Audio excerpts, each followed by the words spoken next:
I love that one of my favorite people who is one of my heroes, and he is one of my comedic heroes. And honestly, the way the guy's lived his life, Jack Black, with his family, sure, has he had a couple spots where I was like, definitely, but who's not going to have that in their life, right?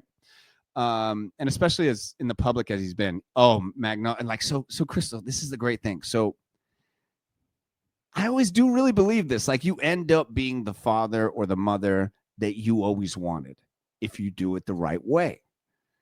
And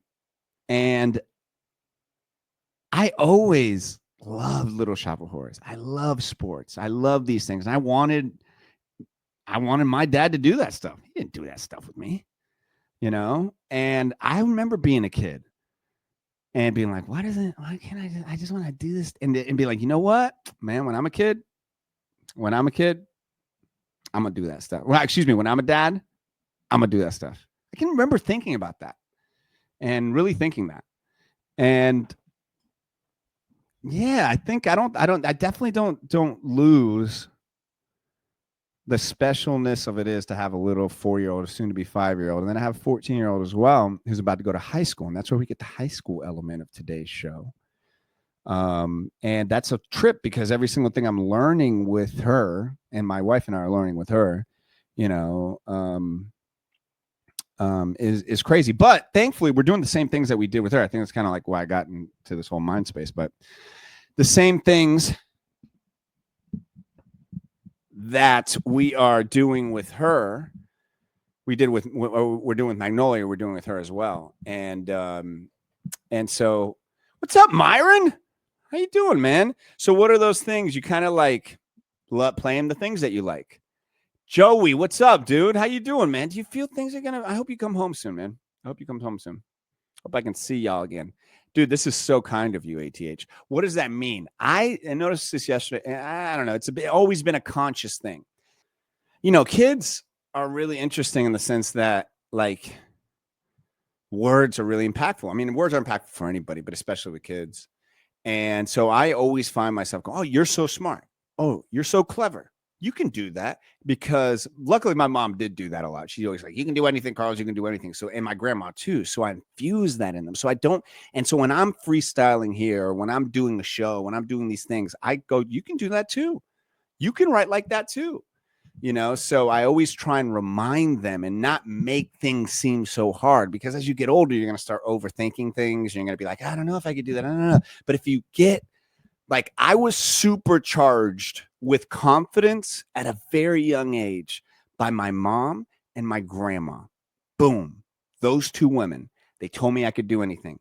They said I'm the best. They supercharged me. And I had them in my life for about this much of my all actual life. I've lived longer in my life without them than with them. And it's a sad thing to think about. And I'm sure you yourself, as I say that, are probably thinking about somebody in your life that you're like, damn, yeah, they've been gone longer than I had them in my life. It's a really weird thing to think about. When you lose your mom, when you lose your, I don't speak with my father. And so I don't really have parents in that sense. And I have wonderful in-laws, and I love them, and I see them as parent, figures for sure. But it's a different thing.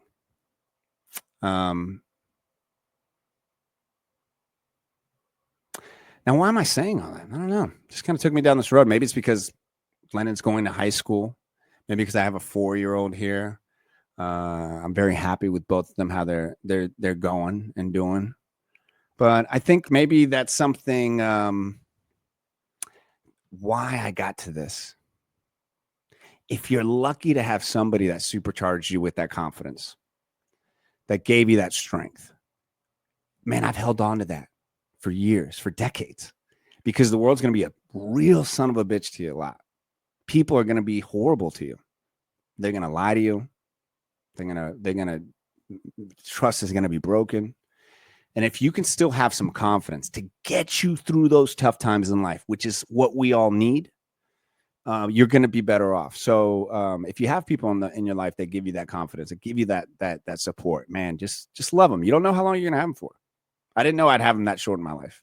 That's the reason I got it tattooed on me. I'm always thinking of him. I'm always thinking of him. Latin confidence. What's up, Dial Left? Good to see you, man. Thank you for the support online too, man. Dial Left has jumped on all the videos. He leaves comments on all the videos. He likes all the videos. A lot of you guys do that. Thank you so, so much as the show is growing, as the channel is growing. That's a big deal. And Dial Left knows that. And I really appreciate that, man. Thank you for that. Confidence, I'm telling you right now. Yeah, I'm not going to lie. I'm a very confident person. Very confident person. Because I've been humbled a lot. I've really screwed up in life. Really screwed up in life. And when you screw up in life, you can go, oh, okay, you kind of try and learn. If not, you just keep screwing up and then you're not in a position to be even sitting here doing this, right? So my confidence does come from people believing in me, supercharging me, and then just years of practice. Because confidence comes from repetitiveness of doing anything. The reason the pros are so confident is they can think in their mind, I have done this hundreds of thousands of times. Kobe Bryant's confidence didn't come from his natural born athleticism. It came from his maniacal work ethic. And everybody can have that. Confidence is key. You can see it at every level. Why does somebody get a gig and the other person doesn't get a gig, but the other person was more experienced, better educated, but man, they just didn't have that confidence. I had low confidence when I was younger, teaching my daughter that. She got it. Good. Yeah. And Sunstate, I love Sunstate. John sitting there giving some love to Mr. Sniper, Joey Sniper. The man right there. The man right here, top of the morning to you then again. And so what am I saying? It's Fun Friday. We get, and this is the show, man. This is a talk show. Sometimes I'll take you in this direction. Sometimes I keep in we just did a billionaire prank show too, and that's why confidence needs guardrails, especially at a trampoline park.